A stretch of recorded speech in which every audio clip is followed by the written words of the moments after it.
సమస్త లోకాన్ని నడిపిస్తున్న రహస్యం ఏమిటి? ఏ శక్తి సృష్టిని నడిపిస్తోంది? నటరాజస్వామి ఆవిర్భావంలోని రహస్యాలు ఏమిటి?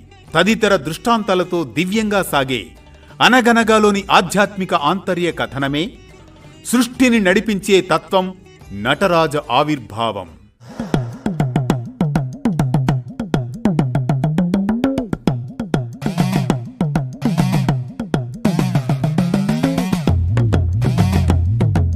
గనగా శివ మహాపురాణం ప్రకారం అలనాడు సప్త సారస్వతమనే పుణ్యభూమి చిదంబర అరణ్యంలో పవిత్ర నదుల జలం, వనాల నిశ్శబ్దం, యుగాల ధర్మ స్ఫూర్తితో నిండిన స్థలం అది.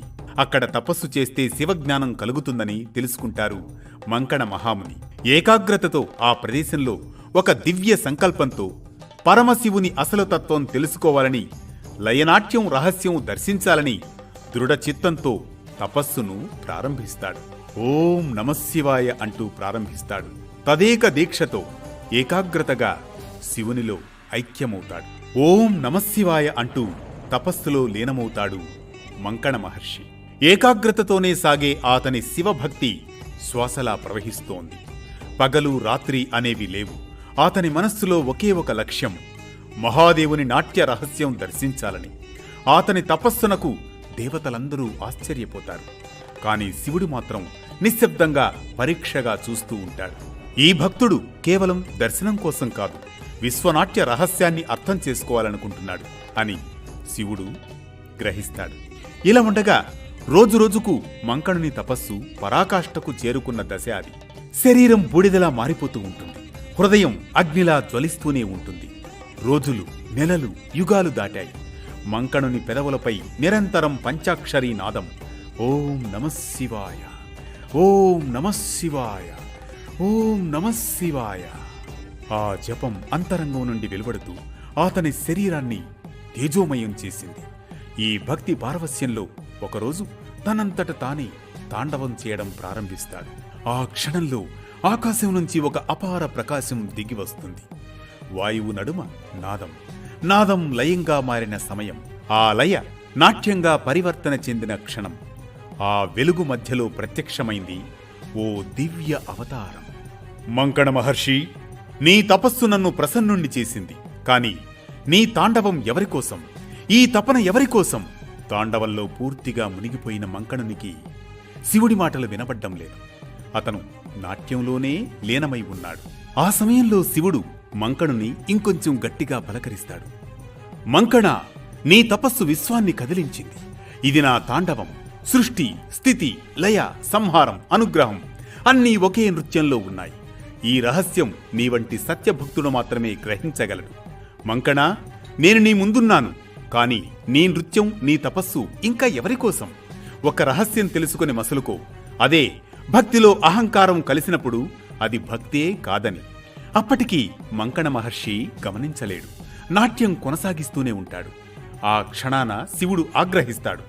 మంకణుని అహంకారాన్ని భగ్నం చేయాలనుకున్న శివుడు ఉగ్రతాండవం ప్రారంభిస్తాడు. ఆయనతో పాటు దివ్యమైన స్త్రీ శక్తి కూడా నాట్యం చేస్తుంది. అది ప్రకృతి స్వరూపిణి శక్తి. ఆ క్షణాన తన నాట్య తపస్సు నుంచి తేరుకుంటాడు మంకణుడు. ఇది ఏ శక్తి? నా నాట్యం ఎందుకు వెలవెలపోతోంది? ఈ ప్రకంపనలు, ఈ దివ్య రూపాలు ఏంటి? కొద్ది క్షణంలోనే మంకణునిలోని అహంకారం పూర్తిగా చెదరిపోతుంది. శివుడి ముందు ఆయన దేహం కాక ఆత్మే నమస్కరిస్తుంది.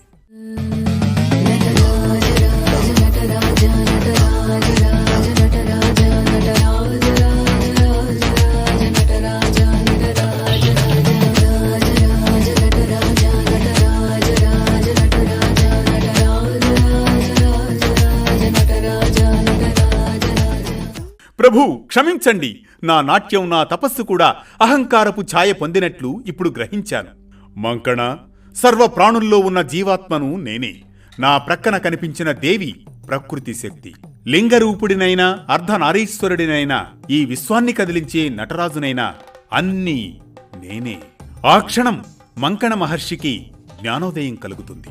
శివుడు చేసిన ఉగ్ర తాండవం, అతనితో పాటు కనిపించిన శక్తి, నాట్యం అవి రెండూ కలిసిన నటరాజ అవతారాన్ని దర్శిస్తాడు మంకణ మహర్షి. ఆ క్షణంలో మంకణ మహర్షి కన్నీళ్లతో నమస్కరిస్తాడు. ఆ దివ్య నాట్యం అతని అంతరంగంలో శాశ్వతంగా నిలిచిపోయింది. ఇలా మంకణముని భక్తి తపస్సుకు మెచ్చి శివుడు నటరాజ స్వరూపంలో ప్రత్యక్షమై జగతికి లయ రహస్యాన్ని తెలియజేస్తాడు. అలా నీలకంఠేశ్వరుడు విశ్వనాట్యేశ్వరుడైన నటరాజ స్వరూపాన్ని ప్రకటిస్తాడు. ఇది అజ్ఞానానికి చిహ్నమైన మరుగుజ్జు రూపంపై, అంటే అపస్మారక పురుషుడిపై శివుడు నాట్యం చేయడమే ఈ రూపంలోని రహస్యం. దీని ద్వారా ఆయన విశ్వాన్ని నడిపిస్తాడనేది ముఖ్య సారాంశం. ఎడమవైపు ఉండే వామహస్తం అగ్నిని కలిగి ఉంటుంది. ముందు ఉండే ఎడమ చేయి గజహస్తం ముద్రలో ఉంటుంది. జులపాలు నలువైపులకు విసిరేసినట్లు ఉంటాయి. జటాజూటంలో గంగ, తలపై చంద్రుడు అర్ధచంద్రాకారంలో ఉంటారు. ఈ మొత్తం ఆకారం గుండ్రటి ప్రభా మండపంలో అమర్చబడి ఉంటుంది. నటరాజ స్వరూపం ఓంకారాన్ని సూచిస్తుంది. అగ్ని లయాన్ని ప్రతిబింబిస్తుంది. అగ్ని ఉన్న ఈ వృత్తం జనన మరణాలకు నెలవైన భూగోళం. శిరస్సుపై ఉండే తంగేడు పుష్పం ప్రకృతికి చిహ్నం. జటాజూటం నుంచి జాలువారే గంగ పాపాలను హరించే పరమ పావని, స్వచ్ఛతకు జ్ఞానానికి ప్రతీక. నెలవంక సృష్టికి చిహ్నం. చేతిలోని ఢమరకం క్రమబద్ధమైన లయాన్విత సృష్టిని తెలియజేస్తుంది. ఇది జనన మరణాల క్రమం. నటరాజు పాదాల కింద ఉండే పద్మం పునర్జన్మకు ప్రతీక. నర్తనం, నాట్యం రెండు రకాలు. లాస్యం సృష్టికారకం, తాండవం లయకారకం. ఇక అపస్మారక పురుష చిహ్నం మానవునిలోని అజ్ఞానానికి, అహంకారానికి ప్రతీక. శివుడు దానిపై నాట్యం చేయడం అంటే అజ్ఞానాన్ని అణచివేయడం. ఈ క్రమంలో చిదంబరం క్షేత్రంలోని నటరాజమూర్తికి విశేష ప్రాధాన్యం ఉంది. ఇది పంచభూత క్షేత్రాలలో ఆకాశానికి ప్రతీక, ఆకాశలింగం.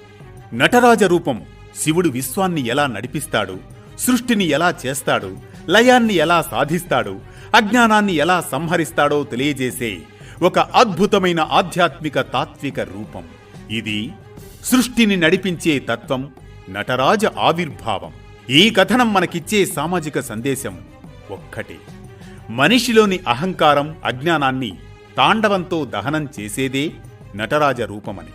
మనిషిలోని అహంకారాన్ని అణచి మనసును శుద్ధి చేసుకుంటేనే నిజమైన జ్ఞానం, శాంతి, మోక్షానికి దారి దొరుకుతుందని. ప్రతినిత్యం ఓ పురాణ కథనం, సూటిగా, స్ఫూర్తిమంతంగా, సామాజిక సందేశంగా. హలో ఫ్రెండ్స్, మా కంటెంట్ మీకు నచ్చితేనే దయచేసి సబ్స్క్రైబ్ చేసుకోండి.